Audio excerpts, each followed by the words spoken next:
Mesdames, Messieurs, bonsoir. Je suis ravie de vous retrouver. Des progrès ont-ils été faits entre Américains et Ukrainiens? Kiev peut-elle encore avoir gain de cause? En tous les cas, le chef de la diplomatie américaine, Marco Rubio, dit que la réunion a été extrêmement productive. C'était tout à l'heure, écoutez. Nous avons pu examiner certains de ces points aujourd'hui, point par point, et je pense que nous avons réalisé de bons progrès. Nous travaillons donc à apporter des modifications, des ajustements, dans l'espoir de réduire davantage les divergences et que l'Ukraine, et évidemment les États-Unis, soient très contents des changements. Nous avons fait de très bons progrès et nous avançons vers une paix juste et durable. Nous remercions nos grands amis, les États-Unis,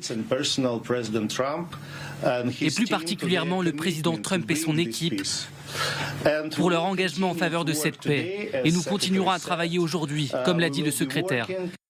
Bonsoir Pierre Lévy. Bonsoir. Qui mieux que vous pour nous éclairer ce soir sur les coulisses diplomatiques qui sont en train de se dérouler sous nos yeux? Vous avez été ambassadeur en Russie jusqu'à l'année dernière. Vous avez vécu 2 ans de guerre et vous publiez aux éditions Talendier Au cœur de la Russie en guerre, un ouvrage que je recommande vivement. Vous racontez votre expérience personnelle, on apprend vos convocations au Kremlin, vos relations avec le Quai d'Orsay pendant toute cette période.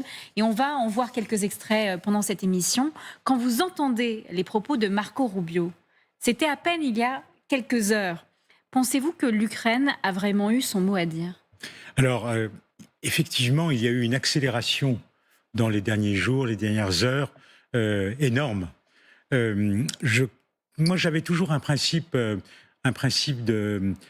en diplomatie, ni humour, ni humeur. Ni humour, l'humour est déplacé aujourd'hui, bien sûr, parce que les temps sont graves, même si je pense à la proximité de Thanksgiving qui coïncide avec l'ultimatum de Donald Trump, et pas d'humeur, parce qu'effectivement, quand on regarde le texte qui a été mis sur la table, soi-disant russo-américain, on voit qu'à 95%, ce sont les propositions russes.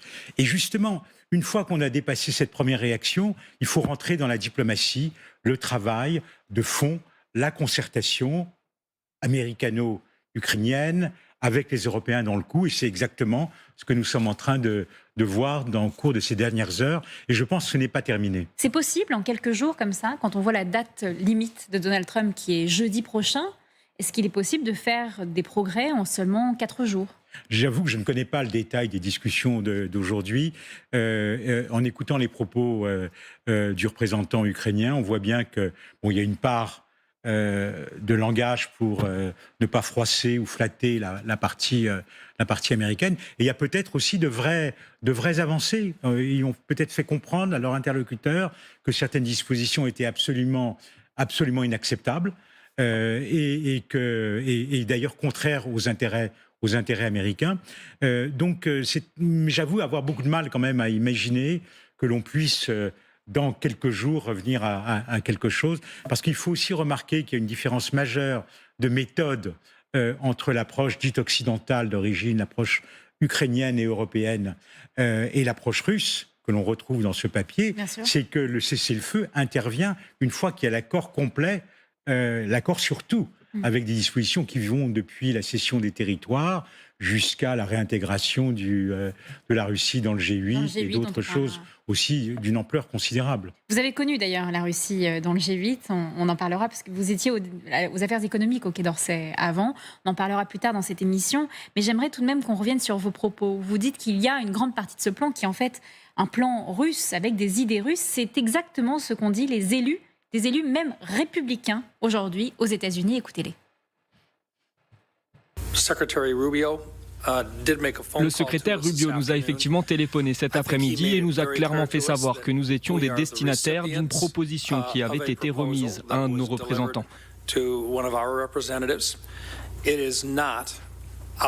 Il ne s'agit pas d'une recommandation de notre part, ni d'un plan de paix élaboré par nous-mêmes. C'est une proposition qu'on a reçue comme intermédiaire. Nous avons trouvé un arrangement pour la partager et nous ne l'avons pas divulguée. Cependant, cela a fuité et j'insiste sur le fait que ça n'a pas été divulgué par nos membres ni nos représentants. Ces déclarations sont tout de même assez invraisemblables quand on est en pleine négociation. Est-ce que vous croyez à une forme de manipulation de la part américaine. Il y a une autre déclaration tout aussi invraisemblable et qui, mise en rapport avec celle-là, montre que nous sommes dans un jeu, dans une pièce de théâtre, parce qu'il y a effectivement ce point-là.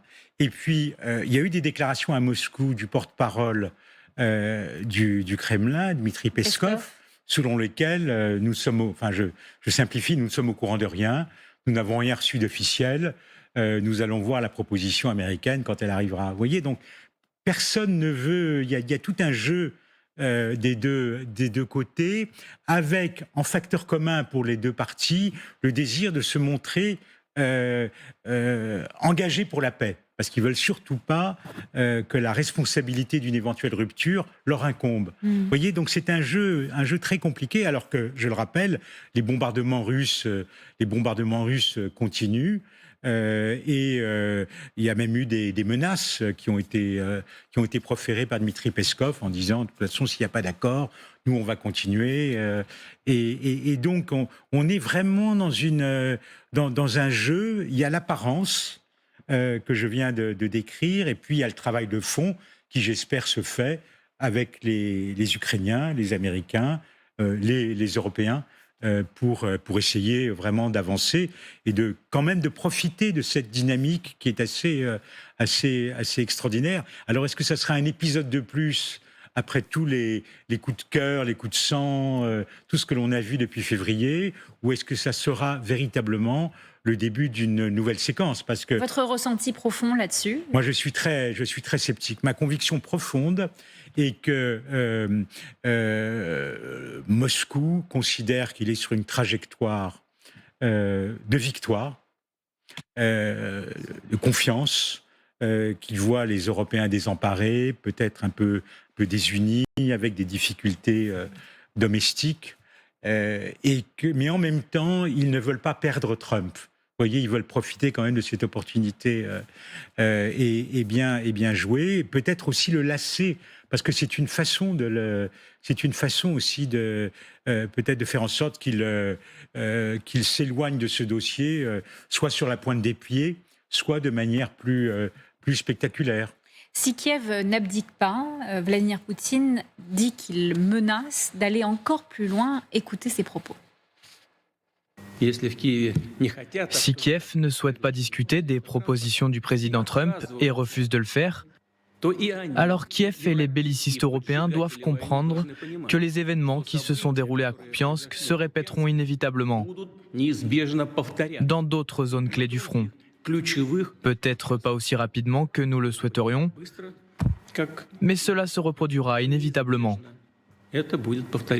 Jusqu'où, selon vous, Vladimir Poutine est-il prêt à aller en Ukraine? Y a-t-il une ligne qu'il n'est pas prêt à franchir? Moi, je crois quand même que, alors qu'au début, il était dans une vision, un peu comme un démiurge, je l'explique dans mon livre, en 2020, avec la réforme constitutionnelle qui lui permet de rester jusqu'en 2036. C'est maintenant que je vais régler la question ukrainienne pour la postérité et inscrire mon nom dans l'histoire de la Russie. En même temps, il voit que d'abord les choses ne se déroulent pas comme prévu depuis le début. Nous en sommes à plus de 3 ans et demi de guerre. Qui l'eût cru au début?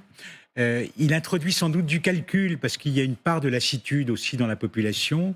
Il voit bien que les indicateurs économiques ne sont pas totalement satisfaisants. Il y a un effort de guerre qui est considérable. Moi, je crois que pour lui, en tous les cas, il y a une clé. Si on regarde le tableau d'ensemble des négociations, vous avez finalement 3 modules. Vous avez un module territorial. On le voit bien dans les propositions qui sont sur la table, en fait, évacuer les territoires annexés. Vous avez un module sécurité, c'est toute la problématique des questions de sécurité de l'Ukraine qui renonce à l'OTAN. Et puis vous avez un 3e module dont on parle moins, la dénazification. Alors en clair, dans ce qu'il appelle les causes profondes. Voilà, oui, mais la dénazification, ça veut dire la fin de la junte. Je cite le terme russe, à Kiev, qui est arrivé au pouvoir à la suite d'un coup d'État, toujours selon le langage russe. Mais dans le texte qui a circulé, il y a ce point concernant des négociations dans les 100 jours de la conclusion de l'accord. Et ça veut dire la fin de Zelensky, parce que d'abord, c'est à Zelensky de choisir le moment de ces élections dans un pays qui est en guerre, avec une grande diaspora très importante. Vous imaginez les difficultés matérielles. Et là, ça ouvre la voie à toutes les manipulations. Et finalement, s'il avait à Kiev un pouvoir à la Bélarus, à la Loukachenko, ça réglerait tout. C'est plus la peine de se battre pour les territoires. D'avoir un vassal, en fait. Voilà, d'avoir un vassal. Et le vassal dirait, écoutez, bien évidemment, l'OTAN, c'est fini, on va trouver un modus vivendi.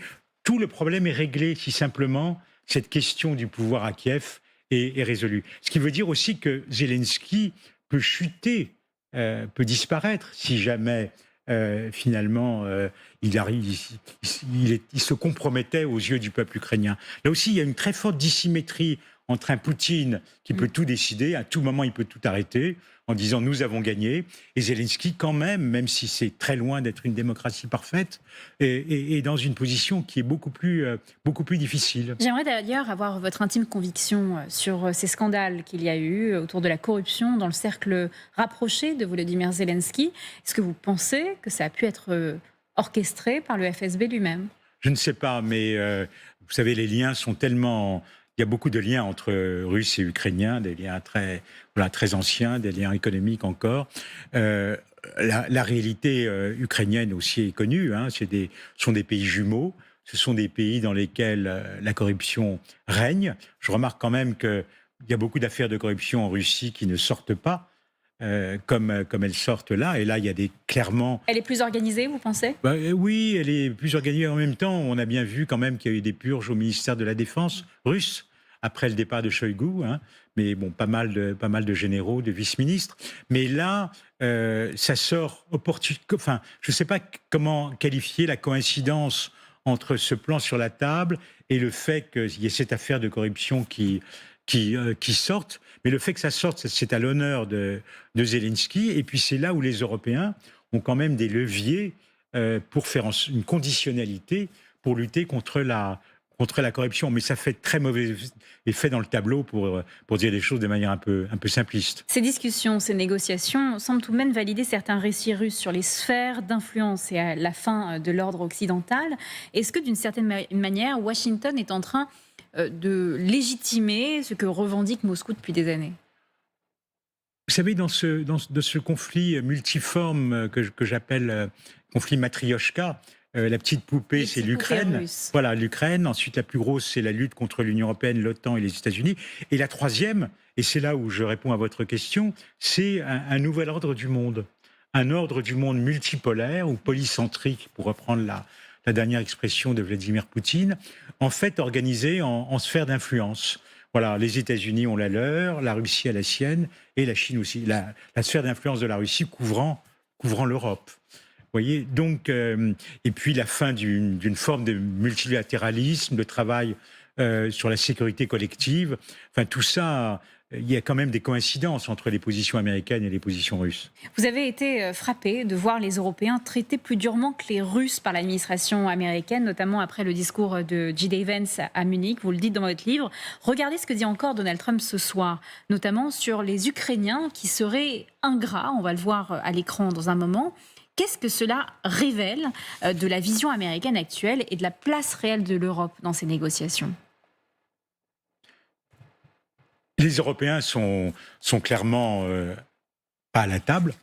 Et puis quand vous regardez le texte qui a été mis sur la table, vous vous apercevez qu'il y a beaucoup d'éléments qui stipulent pour l'Union européenne. C'est quand même très intéressant. Exemple, faire revenir la Russie dans le G8, c'est quand même une décision collective qui doit être prise à l'unanimité. La question de l'utilisation des avoirs russes aussi. La plupart des avoirs russes sont en Europe. Et puis, un troisième point qui est intéressant, et c'était pour moi un gros sujet de réflexion à Moscou, l'adhésion de l'Ukraine à l'Union européenne. Vous voyez, dans ce texte, comme d'ailleurs dans le texte discuté à Istanbul en 2022, les Russes disaient oui, finalement, ça ne nous gêne pas. L'OTAN, on n'en veut surtout pas. Mais si vous voulez être membre de l'Union européenne, ce qui traduit, il n'y a pas de problème, il y a différentes interprétations pour comprendre ça, mais c'est très intéressant. Soit c'est le mépris total, de toute façon ça ne compte pas, soit de toute façon ça ne marchera jamais, parce que l'Ukraine connaîtra le sort de la Turquie qui est candidate depuis des dizaines d'années. Ça va traîner. Voilà, et ça va freiner, ça ne marchera jamais. Bon, le processus est compliqué, sans aucun doute. Mais c'est très révélateur, même si le ton avait un peu changé récemment côté russe, parce qu'il voit bien que l'Union européenne commence à s'intéresser aux questions d'armement et de défense.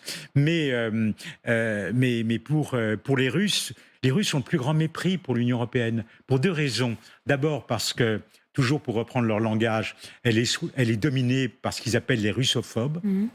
Un haut responsable russe m'avait dit « l'Europe est en voie de polonisation ». Très intéressant. Et deuxièmement, parce qu'ils considèrent que l'Union européenne est vassale des États-Unis.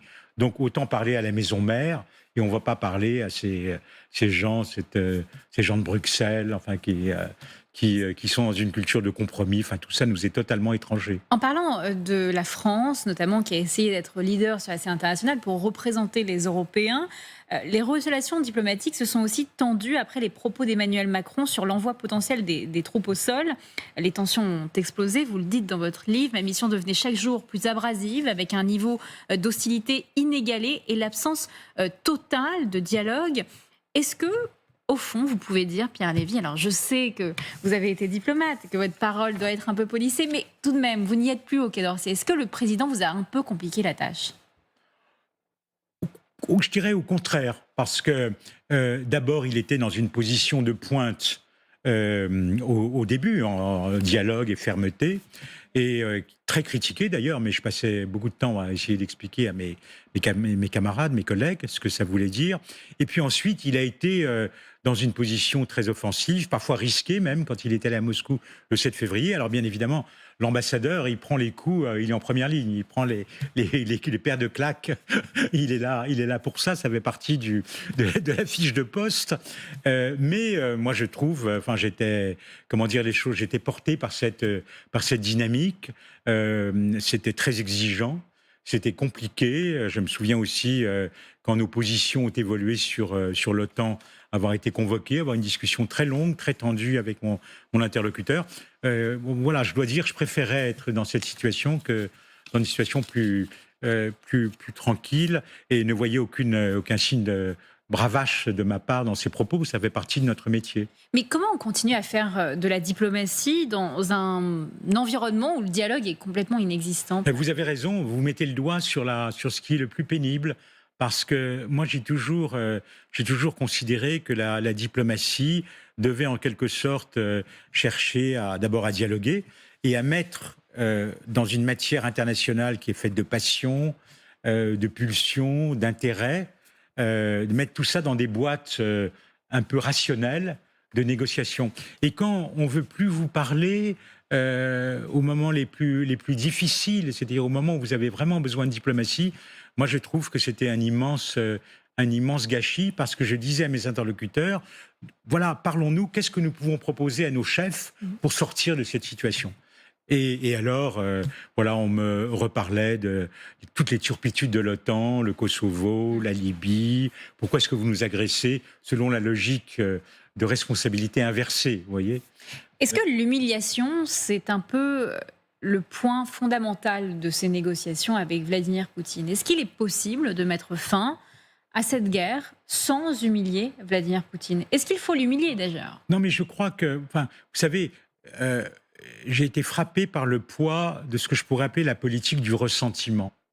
C'est-à-dire, on en a beaucoup, on a beaucoup supporté. Et maintenant, le temps est venu de revenir à une situation différente. Et c'est très difficile quand vous négociez avec quelqu'un qui est plein de ce ressentiment, parce que si vous cédez, il ne vous remercie pas, parce que pour lui, c'est le juste retour à la normale. Vous dites qu'il est mu par un passé mal digéré. Complètement. Et d'ailleurs, moi je me souviens, quelqu'un me disait à un moment, nous ne voulons pas conquérir des territoires, nous voulons les récupérer. Voilà, c'est quand même très intéressant. Et donc, c'est une des grosses difficultés de la situation, parce que les Russes disent nous avons besoin nous aussi de garanties de sécurité, ce qui peut paraître un peu un peu surprenant quand on voit d'abord leur position de force et puis quand on voit l'histoire. Ce qui est assez surprenant également, c'est que vous décrivez un Kremlin qui s'est, je cite, claquemuré, une puissance hermétique. Vous dites, nous avons progressivement vu le Kremlin se claquemurer dans sa logique de confrontation, le régime se radicaliser.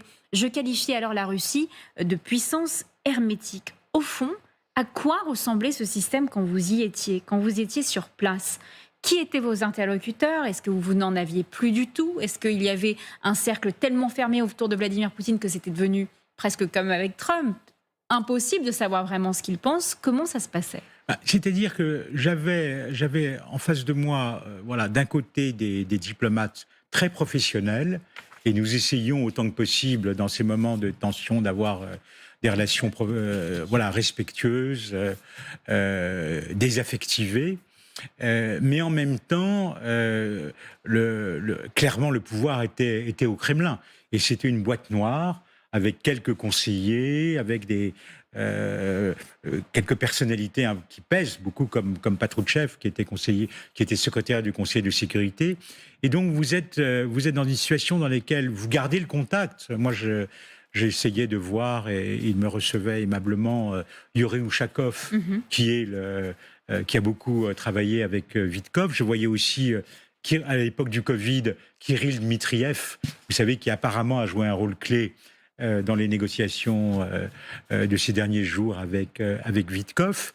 Mais quand vous êtes dans un système comme ça qui est très, très fermé, dans un cercle très étroit, c'est très difficile de savoir comment les choses peuvent avancer. Et c'était d'ailleurs, je le remarquais, difficile pour mes interlocuteurs officiels russes. Je sentais parfois beaucoup de flottement parce qu'ils ne savaient pas nécessairement où leurs autorités voulaient aller. Quel type de glissement vous avez vu quand vous étiez sur place pendant ces 4 ans? Est-ce qu'il y a eu une bascule ou est-ce que c'était un glissement long sur le terrain vers de la répression, une propagande exacerbée? Comment ça s'est déroulé? Non, mais justement, dans le livre, j'essaye de montrer, d'offrir un cheminement dans ce processus. C'est-à-dire, c'est très progressif. Vous avez une substance historique, un substrat qui est important, parce que je pense que c'est un projet qui vient de très loin dans la conception de Vladimir Poutine. Et puis progressivement, notamment à l'époque du Covid, où vous voyez la propagande qui se met en place, et ensuite en 2021, où vous aviez des concentrations de troupes autour de l'Ukraine au printemps. Tout ça est très, très progressif, et à un moment, ils choisissent le bon moment pour passer à l'acte. Vous dites savoir d'où vient la guerre, mais ne pas savoir jusqu'où elle ira. Ce moment m'a extrêmement frappé dans votre livre. Vous dites « Je ne sais jusqu'où la guerre en Ukraine nous entraînera, sans doute très loin. Je sais en revanche d'où elle vient. Et là encore, de très loin, elle tire son origine de la confluence de deux forces, un passé mal digéré et un avenir refusé. » Vous le dites de manière très claire. Est-ce que vous craignez que cette guerre puisse aller encore plus loin, c'est-à-dire non pas seulement du grignotage de territoire en Ukraine, mais une attaque d'autres pays autour de l'Ukraine, notamment des pays de l'OTAN ou autres, Moldavie également? Est-ce que c'est une possibilité? Je crois d'abord que la Russie a quand même fort à faire actuellement, parce que comme je le disais, les choses ne se sont pas passées comme elle le pensait. Donc ils grignotent du territoire, ils ont quand même de fortes contraintes politiques, ils ne veulent absolument pas avoir une deuxième vague de mobilisation parce que politiquement ça passerait mal, après celle de septembre 2022. Donc moi je ne crois pas à un conflit dans les toutes prochaines années. Par contre, on va sans doute voir deux choses. La multiplication des actions hybrides, qu'on a bien vu, les survols de drones. Actuellement, il y a le procès des 4 Bulgares qui avaient tagué des mains rouges. Et donc ça va continuer. Le discours sur les armes nouvelles, de nature à effrayer les populations européennes, en particulier dans la perspective d'échéances électorales. Et puis deuxièmement, ils vont sans doute vouloir tester l'OTAN. Jusqu'à présent, je dois dire que des deux côtés, on a réussi à éviter l'escalade. On a plutôt bien géré la déconfliction. Il y a eu des incidents, Vous savez, par exemple des incidents aériens ou navals. Chaque partie a fait très, très attention, y compris d'ailleurs en matière nucléaire, parce que derrière le discours très offensif, parfois et outrancier de certains, on n'a pas vu d'évolution majeure sur le terrain qui laissait craindre le pire. Et la fin de Poutine, vous y croyez? Hier, j'avais Vladimir Fedorovski sur ce plateau qui me disait « ça pourrait être encore pire ». Oui, vous savez, d'abord, il peut y avoir un poutinisme sans Poutine.